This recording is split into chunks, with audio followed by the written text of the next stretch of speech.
Triangle. Criteria for congruence of triangles. Part 1. SSS. Congruency Rule.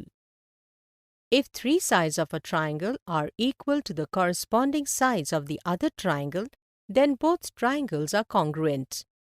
In triangle ABC and triangle PQR, AB is equal to PQ, BC is equal to QR, AC is equal to PR. Triangle ABC is congruent to triangle PQR by SSS congruency condition.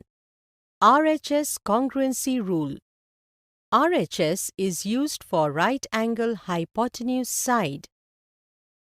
This rule states that if the hypotenuse and a side of a triangle are equal to the hypotenuse and side of another triangle respectively, then the two right-angled triangles are congruent.